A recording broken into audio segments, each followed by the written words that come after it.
This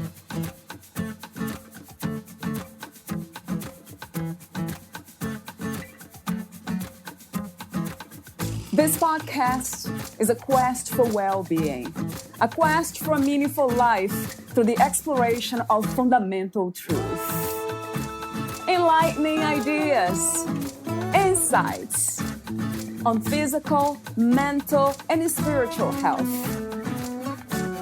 The inspiration is love. The aspiration is to awaken new ways of thinking that can lead us to a new way of being well. Welcome to Body, Mind, and Soul Healing Conversations.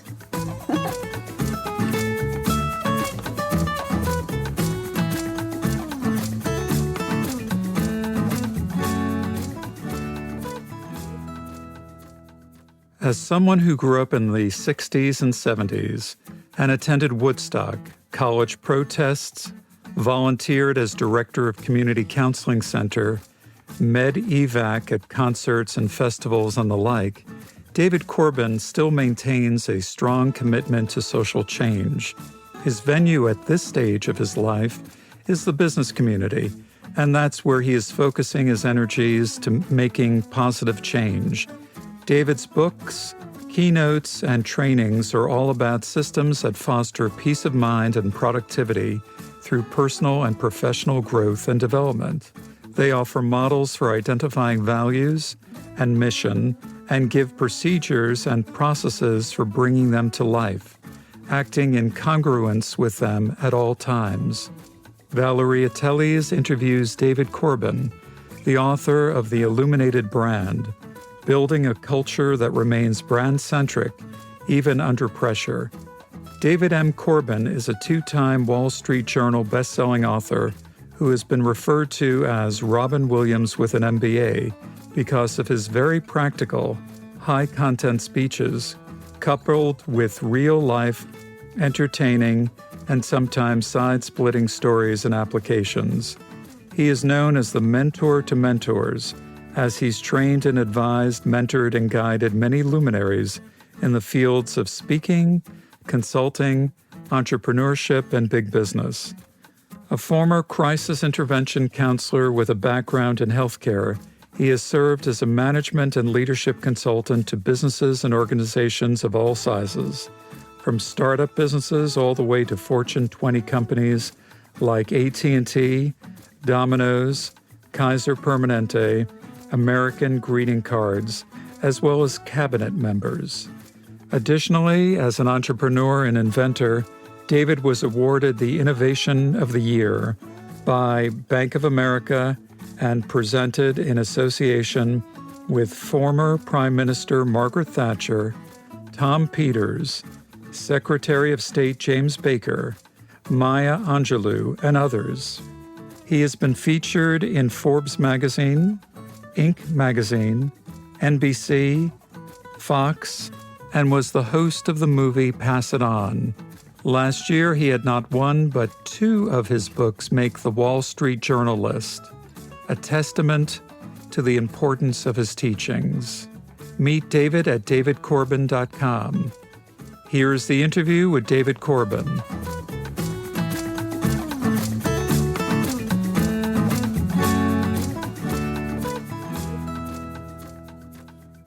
In your own words, who is David Corbin? Well, I play the role of an author and a speaker and a consultant and a mentor and an inventor, but I'm neither of those things. I'm a spiritual being, primarily non-physical source, energy, and I'm a spiritual being playing in those roles. That's who I am. How did you come to that understanding? There was a moment in time, or this was a journey, a process? Well, indeed, it's a journey, just as it is with you and so many others. I came into this plane knowing all of that. But of course, through human encrustation and the veneers that we put up to try to cope and understand and all of the early childhood admonitions, which go on, you sort of forget that. So it's a matter of remembering. And I've had a number of magnificent experiences in life that helped me in the remembering process. And my second official question really is about success. What is success to you? How do you define what success is? Well, the classic definition is the progressive realization of a worthy ideal. And yet, I don't think that that's complete enough. I believe that success is tapping into your vortex, your non-physical source energy that is perhaps the 80% of you. And in doing so, expanding your love of self, love of others, service to self and others. So I would say success is the actualization and stepping into your magnificence, your greatness, and the individual purpose that you came onto this planet for. What is to live our full potential? What is to walk the path of our purpose? What does it feel like? Could you describe that? Well, it feels like flow, and I know flow isn't necessarily a very clear descriptive term, but when you're in flow, when all of a sudden magic happens, coincidences, connections, people, situation, and things which seem to pop up out of nowhere in support of your path. And so, I firmly believe there's four parts of you and four parts of me, our physical, our intellectual, our emotional, and our spiritual self. And I know that when we keep our intellectual, our emotional, and our physical satiated, then and only then can our spiritual self put her hands on our steering wheel and drive us in the direction of our path. That's an interesting, refreshing idea. A lot of times I hear quite the opposite. Beginning with the spiritual, and then we find fulfillment with all the other layers, mental, emotional, and physical. But it could be the other way around, right, David? I don't believe in rules when it comes to life itself. This is, to me, is the unknown. So I do have, a question for you about finding your own purpose, your own fulfillment in life. How did you discover that? Well, I'm not so sure I have extreme clarity on that because it moves. It moves a bit from here and there. I do believe if you're so set on knowing what your purpose is, you may very well miss out on other opportunities that the divine has in store for you. It's like when you're laying on your back out in a field and there's two beautiful stars up there. When you stare at one star, you ever notice the other one disappears? And I think when we're staring at this vision that we have as to who we are and what our path is, we might miss out on many of the gifts that are being offered us. And we're like, and the Buddhists used to say jokingly, that they're waiting at the door for truth to come knocking, and truth comes knocking, and they go away, I'm waiting for truth.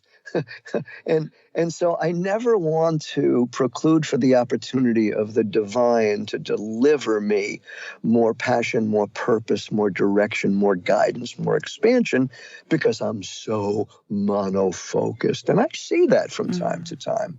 There's something about focusing too hard, the connection between that and survival mechanism. So that makes sense. I love that answer. Leadership. What is true leadership from your perspective? I would have to say what initially comes to me is there's no such thing as a leader unless there's a follower. So then the question becomes, what does it take for one to have others follow them? And what that takes is, as one of my dear friends says, love is just damn good business. The key to leadership is love. I learned in a wonderful book that one of my dear friends wrote called Extreme Leaders, The Extreme Leader. It's about LEAP, L-E-A-P, love, energy, audacity, and proof. You cultivate love, which, generates energy, and then inspires audacity, and then you provide proof. So I think it's a combination of those things. What is your understanding and idea of love, David? Well, love is, in computers, we sometimes do what's called a peer-to-peer networking from computer to computer. I think love is a peer-to-peer networking and connection between sentient beings, between you and me, between me and my cat. And so I think it is a magnificent tunnel of connection. According to heart math, we could measure the output from our heart. I believe it's a peer-to-peer networking, heart to heart, head to head, soul to soul. That to me is love. Connection. Could I use that word? Absolutely. How do you define freedom? What is to be free? Wow, that word is just so enormous. It's hard to capture because in doing so, you're confining it, and it's no longer free. So now freedom is no longer free. Let me just say that there are many types of freedom, and maybe in that it will help to define it. Freedom from fear. Freedom from want, freedom from harm, freedom from, you see?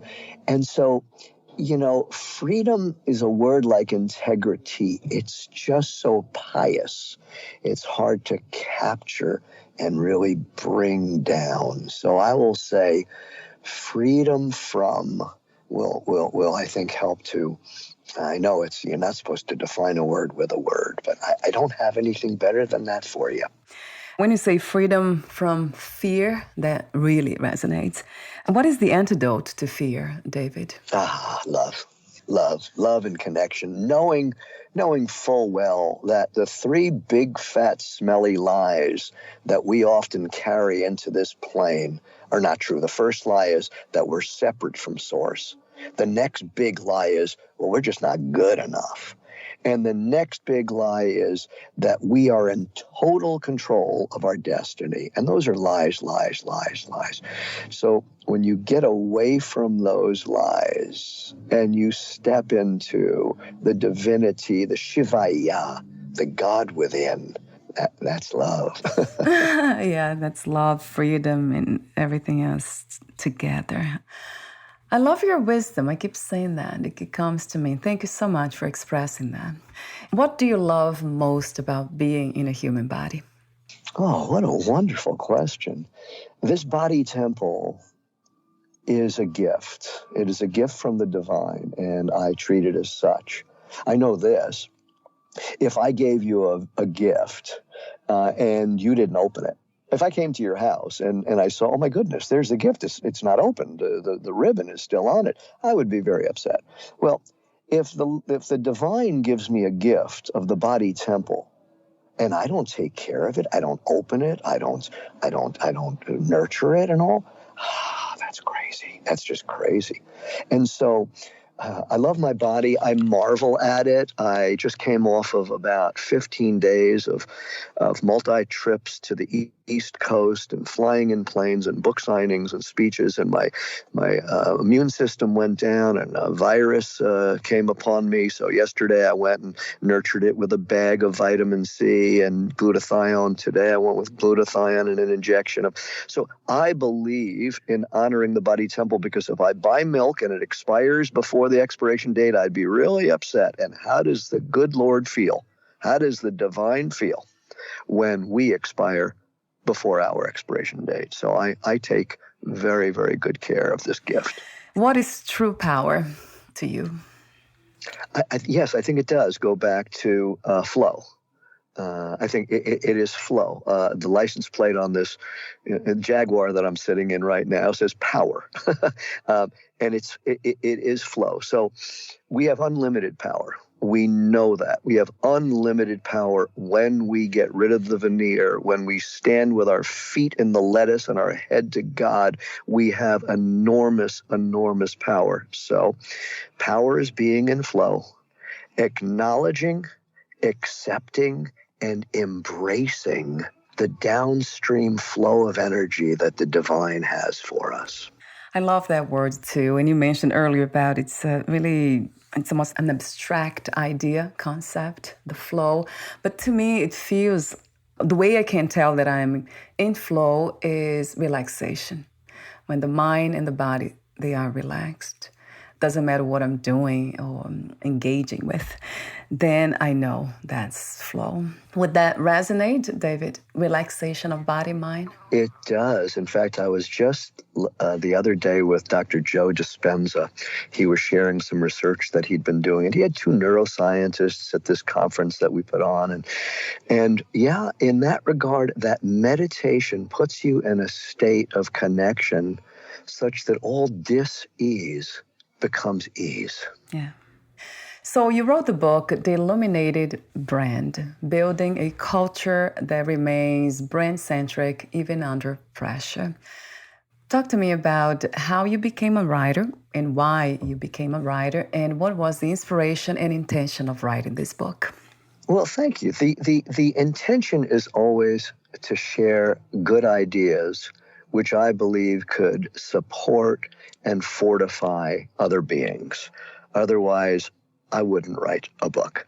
And the concepts that I've been doing in the consulting and speaking and mentoring for the last 41 years, the ideas that work, I want to propagate.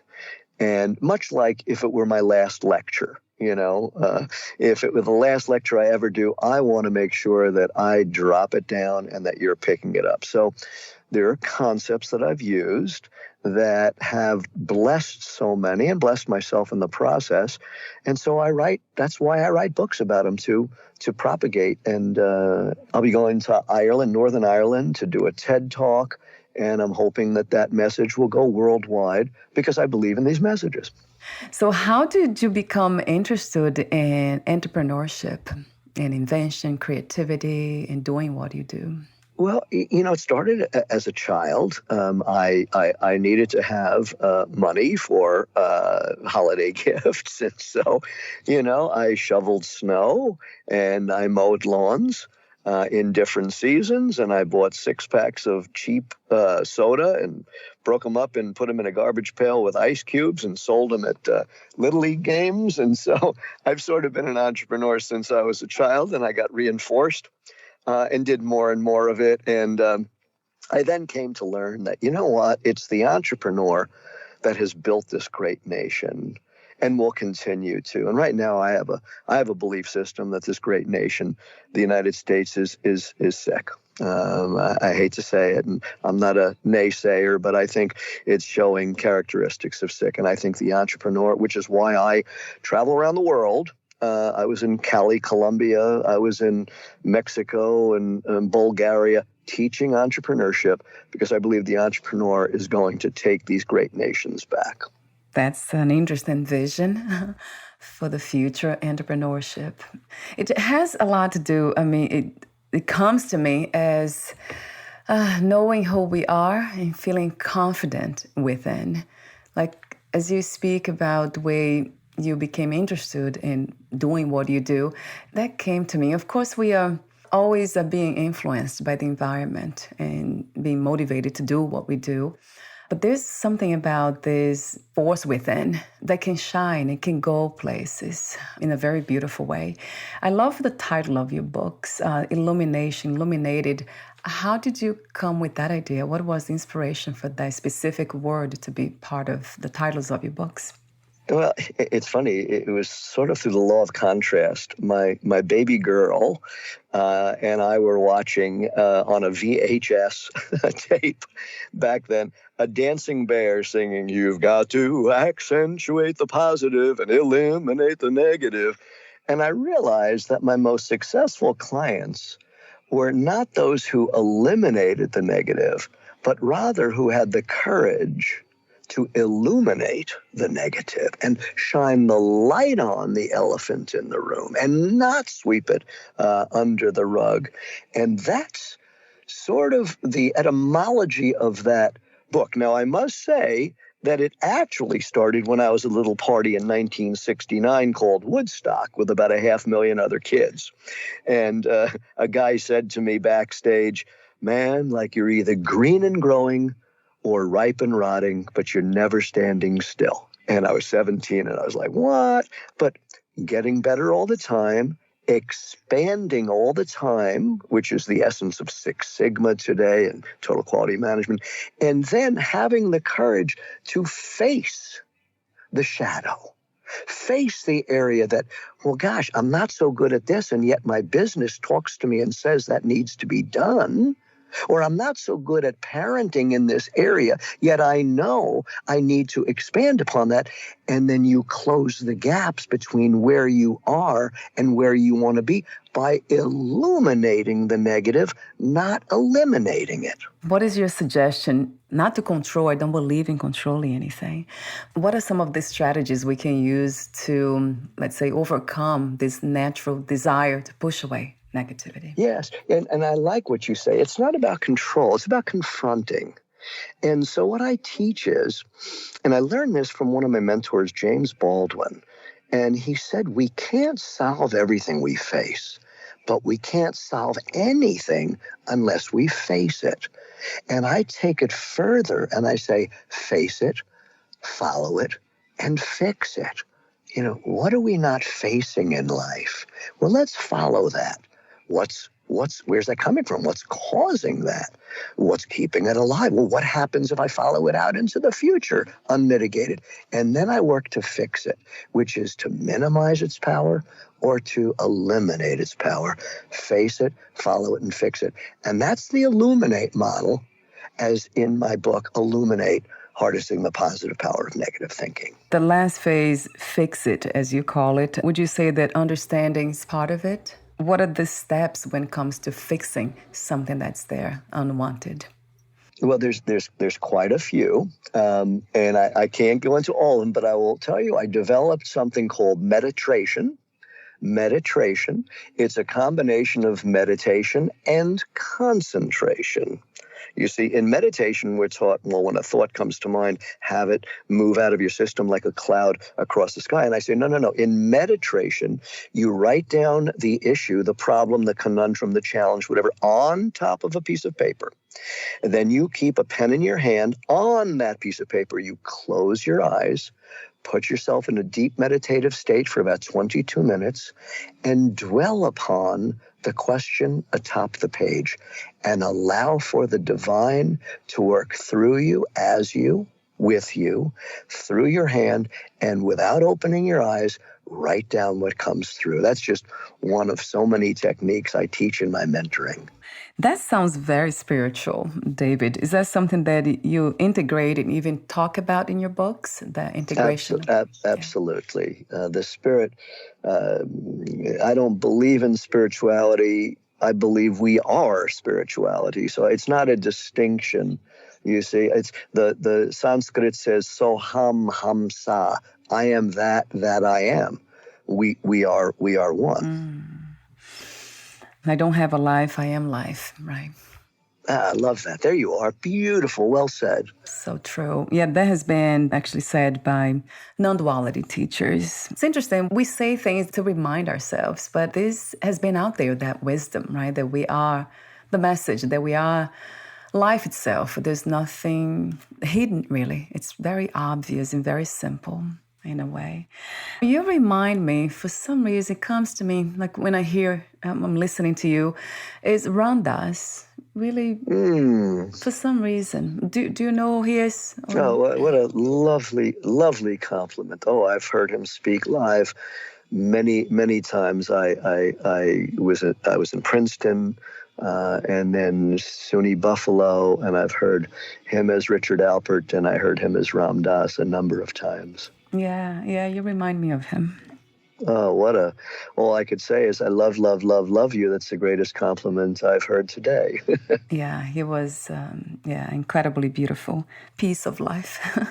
Messenger. Another point, let me see, that caught my attention in your work is a few words that you mentioned: courage, integrity, and doing what's right. When it comes to doing what is right, how do we know? Is that something that we should use our intuition? Yeah, how do we know we are doing the right thing? It feels right sometimes, but is it right for others and for our life as a whole? Well, I think you hit it right on, which is intuition. I trust in female intuition greater than male intuition, and I know that sounds a little sexist, but I will say that most men that I know, we have to work back. Testosterone is a form of poisoning, where there's aggression and control, and where, don't get me wrong, I love masculine energy; it's magnificent. But unfortunately, most men don't step into it and know what masculine energy is. And unfortunately, until one either reads the work of Allison Armstrong or others, they don't get it. So I believe it is staying in intuition, going deep within, going behind the sternum to the heart, going behind the belly button to the gut, to the soul. And then you know. How do you know? You know because you know, and that's that. Yeah. Let me see. I have a few more questions for you, the ending questions. But before I ask you these questions, would you like to add anything or read a passage in one of your books? I think the messages that are important to me, you magnificently ask questions to expose for that. I believe that love is just damn good business. Love is all there is, as our Beatles say. And when we connect into our love of self, because we can't give away what we don't have, when we connect into the love of self, we will then be careful what we put in our body, how we treat our body, and then we will honor the covenant we have, not the agreement, the covenant we have with other magnificent sentient beings. So love is a very groovy thing, and I'm loving my big life. Wonderful. Yeah, I love to hear that. Yeah, self-love is something that I write about and talk about a lot. Unconditional self-love, going a bit deeper. So my final questions to you. What was the hardest lesson to learn about yourself in life as of today? Well, there's quite a few of them. Perhaps the work that I had done. So when I was a psychotherapist, I learned a lot of different modalities. But about 10 years ago, I went to the Hoffman Institute in St. Helena to identify patterns in my life and then to bash them, to source them, to forgive them, and to replace them. So I would say understanding the patterns in my life, which are complete garbage, complete BS, complete constructs, which have sort of gotten in the way of my path. It was difficult work. Oh my God, it was such tough work, but it was so well worth it. So true. That's, I call it the healing work.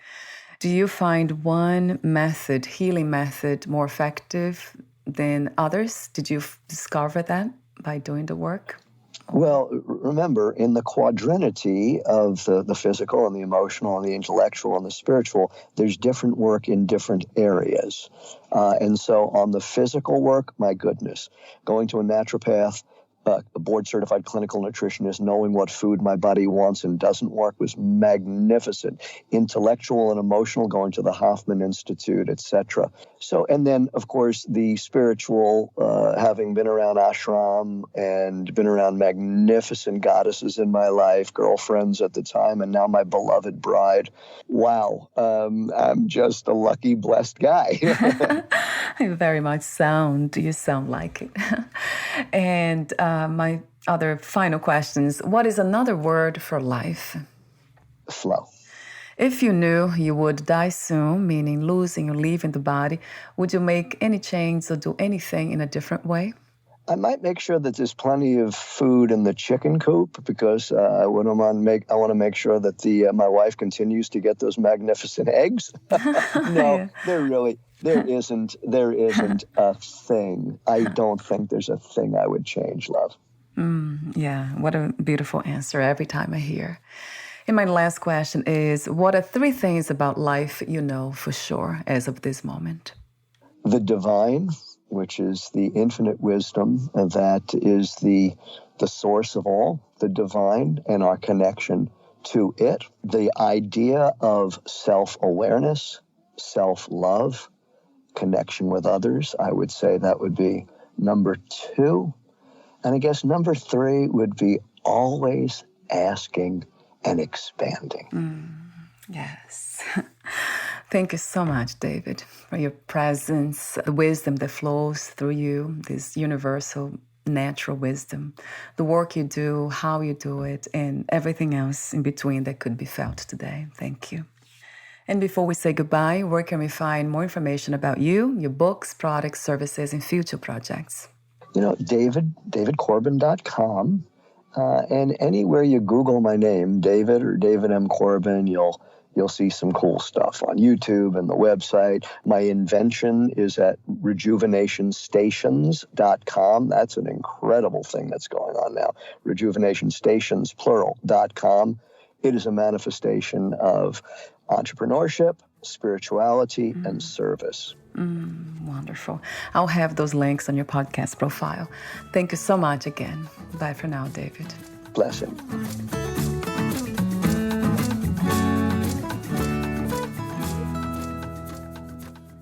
Thank you for listening. To learn more about David Corbin and his work, please visit davidcorbin.com.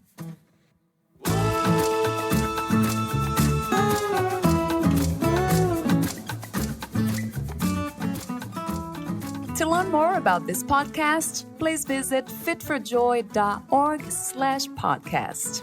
Thank you again for listening, and bye for now.